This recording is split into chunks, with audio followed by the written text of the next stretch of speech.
On va parler accessoires pour ta sécurité, histoire d'éviter ça. Ou ça. Ou ça doit piquer.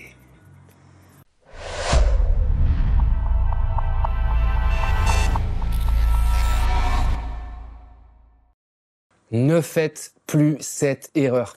C'est vraiment pas le genre de matos qui coûte bien cher et c'est du matos à avoir pour ta sécurité. Alors négligez vraiment pas ce point-là, c'est important. Ah, parce que pour acheter du matos bien cher, généralement, on n'hésite pas. Hein. Tu vois, là, la scie-table, j'ai pas réfléchi, j'ai pas lésigné, il me faut du bon matos, on prend une Bosch, allez, on claque des thunes, machin, machin. Par contre, pour acheter des petits accessoires de sécurité, les petits poussoirs, les peines de sécurité, tout ça, ah, faut lâcher 30, 40, 50 balles. Et là, bizarrement, on hésite tous. Enfin, moi, à peu près, c'est le sentiment que j'en ai. Aujourd'hui, je vais te présenter plusieurs peignes poussoirs. Alors, ils sont tous de la même marque.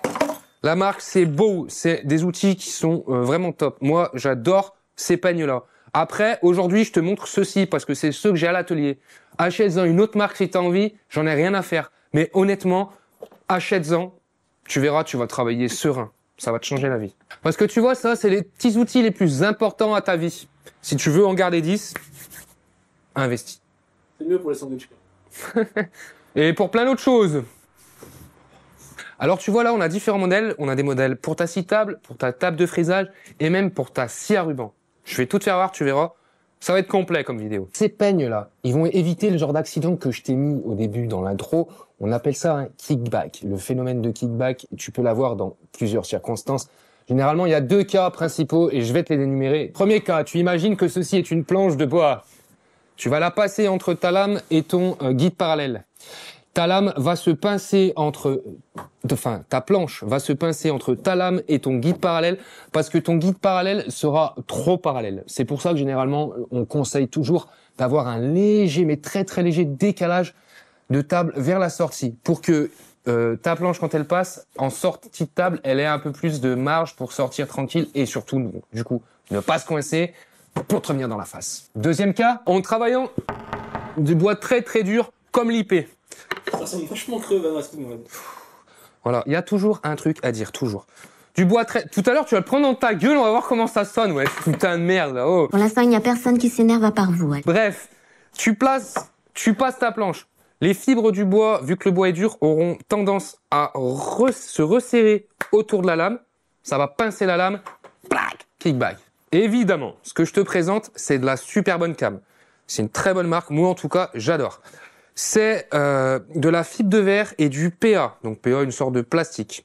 La mousse qu'on a, c'est de la mousse EVA à haute densité, qui est réversible et interchangeable. Donc ça veut dire que si un jour elle est vraiment morte, tu la déclipses, tu rachètes que ta petite mousse et c'est réglé, t'as pas besoin d'acheter tout le kit complet. Parce que tu vois, généralement, ce qu'on voit dans le commerce, c'est des trucs là, au lieu d'avoir ces petites formes en mousse, t'as plein de petites baguettes toutes fines en plastique et à mon avis, au bout d'un moment, tu les pètes et quand tu les pètes, tu rachètes tout parce que c'est pas interchangeable. C'est con. Mais ces mousses, elles ont surtout un rôle important, c'est qu'en fait, elles vont absorber les vibrations et elles vont pas marquer ta planche de bois quand tu vas passer. Et franchement, l'absorption des vibrations, quand tu l'utilises, tu te rends compte que ça fait vraiment de taf. Je pense au moment où tu vas acheter, genre, t'as besoin de t'acheter une scie table ou t'as besoin de t'acheter une table de fraisage, bref. Le moment où tu vas investir vraiment cher. Moi, je trouve que c'est vraiment dommage que les marques n'investissent pas un peu plus eux aussi pour fournir au moins un peigne avec même un truc basique. Tu vois, ils fournissent bien ces poussoirs-là avec, par exemple, la scie table Bosch. Pourquoi ils nous mettent pas un tout petit truc basique, même pas costaud et tout, mais franchement, ça, c'est des normes ça devrait être obligatoire. Vraiment, à l'utilisation, obligé. Comment ça marche? Je vais te faire une petite démo, il faut que je te précise. Ça, c'est la Bosch GTS 10 XC. Je vais utiliser cette référence de chez Bow. Il paraît que c'est très drôle. Le FP5. Pourquoi le FP5? Tout simplement parce que Bosch, ils n'ont pas des rainures standards pour l'enquiller. Donc, tu prends cette référence et avec, tu vois, tu as donc ce petit accessoire-là qui va s'enquiller parfaitement dans la rainure sur la scie table Bosch. Mais tu as aussi un deuxième petit accessoire qui est fourni et celui-ci va te permettre de s'installer dans la 10 watts, la DW7492, je crois, un truc comme ça. Avec un petit peu, tu jottes, tu vois, moi j'ai commencé avec le standard parce que comme un petit guignol, j'avais pas pensé à cette rainure là, qui n'était pas standard chez Bosch. Donc j'ai acheté un classique de base, c'est le tout premier que j'ai eu, c'est le classique. Avec un petit peu du jotte, tu bricoles, tu traficotes, et ensuite, je te fais voir, hein, la preuve en image. Et si tu veux la technique, eh ben tu me le demandes en commentaire. Si je suis sympa, je te le dirai. Petite démo toute simple. Je m'enquille dans ma rainure. Je vais serrer mon gros écrou, je serre, je serre, je serre. Et là, tu vois, ça bouge plus. Si j'ai une planche qui est plus large, je desserre, je règle mon écart comme j'ai envie, je resserre à bloc. Et là, ça bouge plus, c'est nickel. Après, tu peux passer ta planche, tu n'auras pas de problème. Donc tu vois, là, je me suis mis en place. Tu peux voir, avec la forme de la mousse, ça va pouvoir laisser passer ta planche tranquillement. Tu vois, bon, j'arrive à la ressortir. Mais franchement, faut y aller, faut forcer. Après, hein, je peux encore retricher, me rappuyer un peu plus. Et là, mon petit, normalement, il n'y aura plus de problème. Allez, on va la mettre en route, on va tester ça.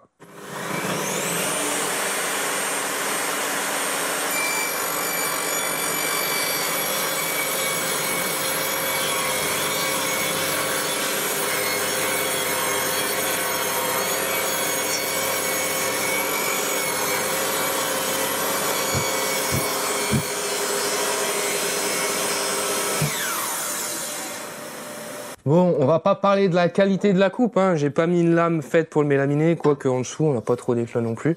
Mais tu vois, voilà.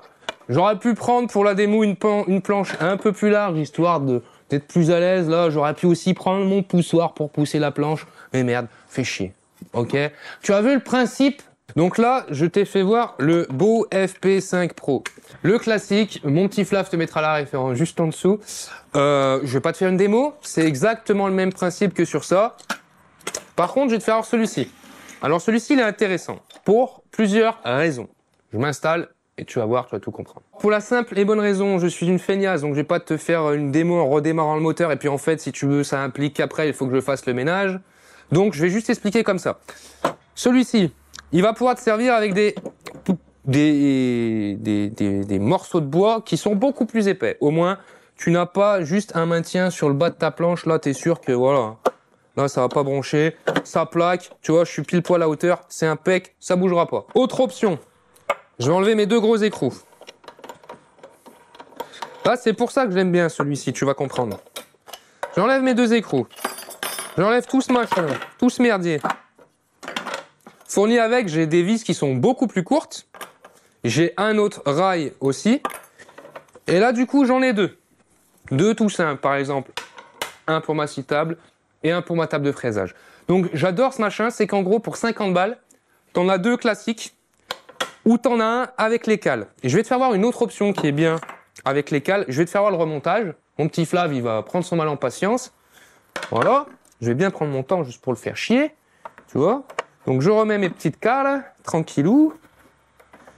Hop, je remets le deuxième par-dessus. Jusque-là, rien de bien compliqué. On reprend ça. On vient l'enquiller dans les trous. Voilà. Et comme je dis toujours, quand c'est long, c'est trop long. Et ensuite, on revisse.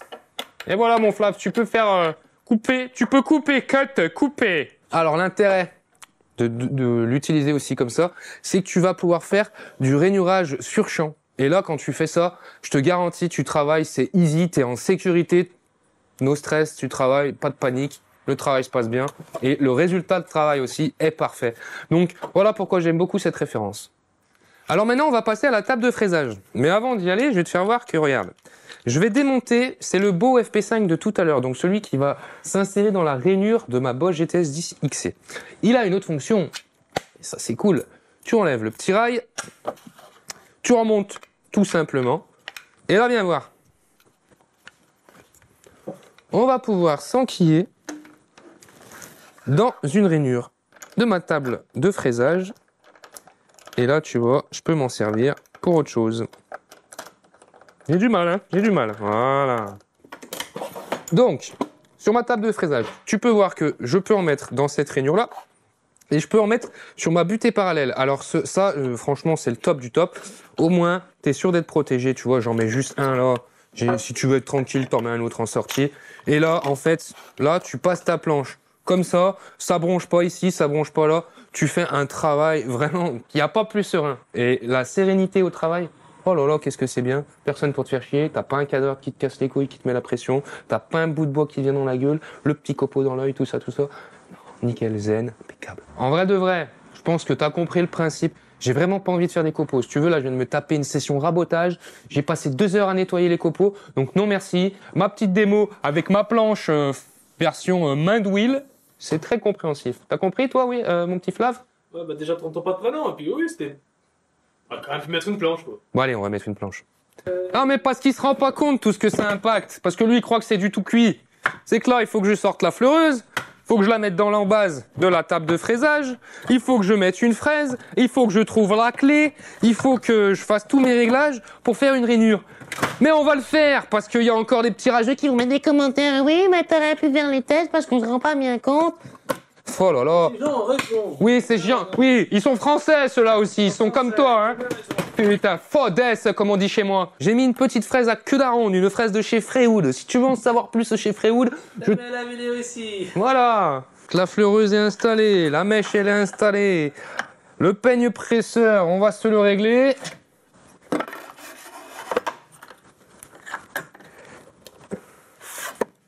Et on va bientôt attaquer. Allez, on met les EPI. Toi, tu veux pas mettre le casque de 1945? Eh ben, c'est pas mon problème. Alors voilà. J'ai mis tous mes peignes presseurs en route. Et là, voilà. Qu'est-ce que je te dise? Même lui, là, il pourrait pousser la planche sans se blesser. Alors, impeccable, hein. D'ailleurs, tu veux pas le faire? Je te filme? Non, je l'ai pas prise. C'est bon? Allez.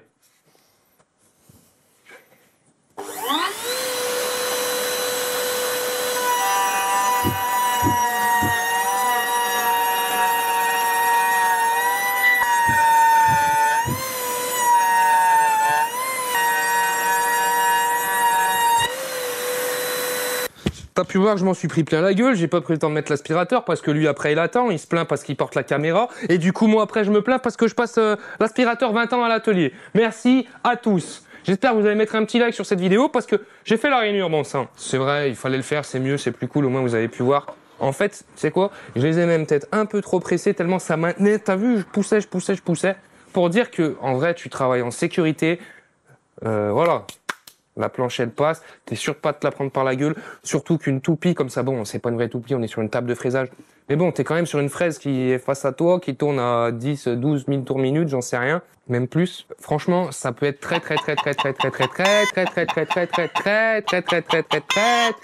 dangereux. Et donc là, les peignes presseurs qu'il y a sur la butée parallèle, c'est les Bow FP4. Alors, j'ai installé la scie sauteuse, non, je déconne.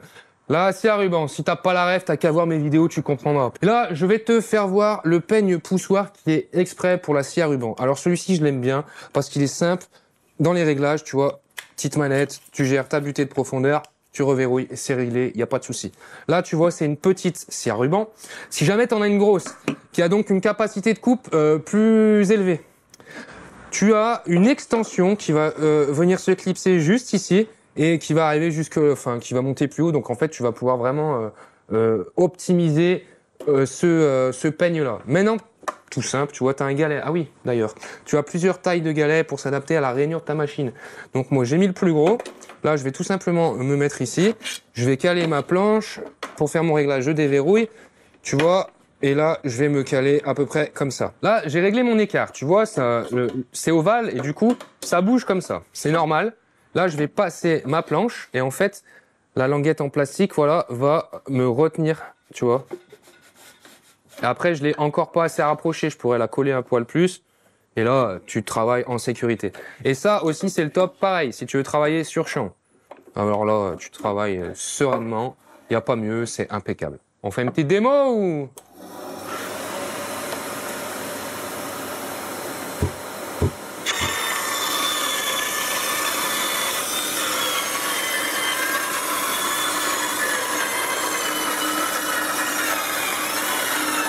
Tu vois, j'ai coupé, bon, c'est pas très droit parce que j'ai pas vérifié la tension de ma lame avant. Tu vois, petit conseil d'ailleurs, vu que je m'en servais pas, la lame est détendue. Il faut pas jamais laisser la lame en tension. J'aurais juste dû penser à la retendre avant. Bref, tu as vu en gros le principe, tout bêtement. Là, ça rentre et ça empêche de reculer. Mais vraiment, hein, quand c'est comme ça là, quand tu coupes dans ce sens-là, franchement sur champ, Je kiffe principalement pour l'utiliser dans ce sens-là. Et la rêve de celui-ci, c'est le GP5 Pro. C'est l'heure du bilan. Avant de commencer, il faut que tu saches que dans la description, je t'ai mis le lien de chacun de ces peignes. Comme ça, tu peux tout voir plus en détail et tu verras même les prix parce que là, honnêtement, je ne les ai pas en tête. Juste une petite précision, tous les liens là, c'est pas des liens affiliés. Des peignes de ce type-là, il en existe plein de marques, plus ou moins chères. Moi, franchement, je vous invite à prendre ceci, tout simplement grâce à ces mousses en fait, parce que l'absorption des vibrations, franchement, tu sens la diff tout de suite. C'est bien clair. Moi, avant, j'avais un peigne poussoir tout simple de ce principe-là, de la marque Craig. Alors, vous connaissez, j'adore la marque Craig. Je vous ai présenté plein de vidéos, j'adore ça. Mais clairement, j'ai eu ensuite celui-ci en premier et pouf, les petits peignes poussoirs Craig, pouf, oublié. Si t'as une seule chose à retenir de cette vidéo, c'est fais attention à toi, à tes sécurités, à tes 10 doigts. Achète un peigne poussoir, basta.